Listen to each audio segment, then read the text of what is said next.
Super Russian Roulette was made by Andrew Raitano as Batlab Electronics in 2016 for the Nintendo Entertainment System.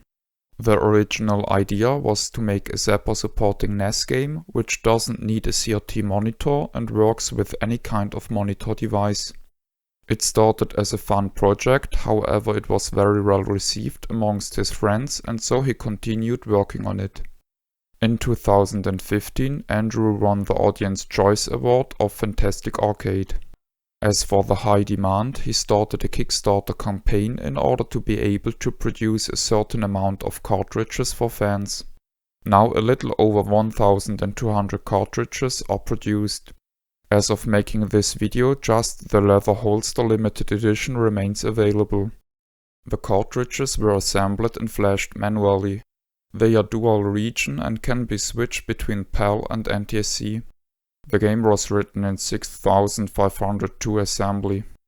The cartridge is a technological masterpiece. It features 256 kilobytes of graphics memory for fluent animations and 1 megabyte of program memory, which allows for the over 9 minutes of sampled real speech stored as 8 kHz delta pulse code. Tell you about untaming a horse that couldn't be tamed? Nope. We'll saddle up because this one here's a wild one. The premise of the game is rather simple. 1 to 3 players play a game of Russian roulette with a cowboy called Rob. The game is supposed to be played with a controller for the selection of options and spinning the revolver cylinder, and a Nintendo Zapper in controller port 2. However, in my personal opinion, the game is best to be played with the Japanese pendant of the Zapper, simply called gun, as it is revolver shaped, just as in the game. Furthermore, the main game can be fully played using solely a Bandai Hypershot or a Microgenius TLG 405, which both allow for selection of direction, cylinder spinning, reinsertion of bullets, and shooting all together. Each player chooses to spin or not to spin the revolver cylinder, then puts the gun at the temple and pushes the trigger. Spinning the cylinder of course resets the probability of dying to the minimum. Rob participates as normal player and is quite nervous too. If a player is hesitant too long, Rob will start irritate and insult the player. Often, Rob makes up nicknames for the players as he rushes them in their turns. Hey everyone, look at this! Fun and muffin. Fun and muffin. Fun and muffin. Fun and muffin. Fun and muffin. Fun and muffin. Say it with me. Fun and muffin. Fun and muffin. Fun and muffin.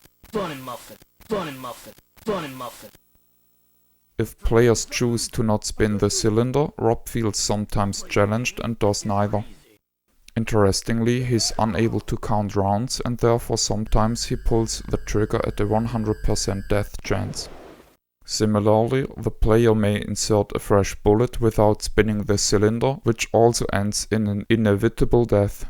As means of distraction, Rob leaves the table, reads magazines, does tricks, shows his clothing, shakes his naked buttocks, dances or tells a story. If a player interrupts Rob's story or shoots Rob's possessions, he gets bitter about it for the rest of the game. In the options screen, Rob can be customized and many attributes of him can be randomized. In a sound test, all music can be enjoyed.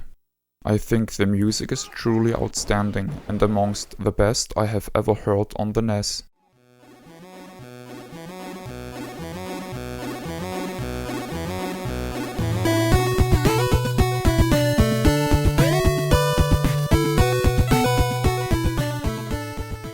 Personally, I really like the game. It is more of a multiplayer game than a single player experience.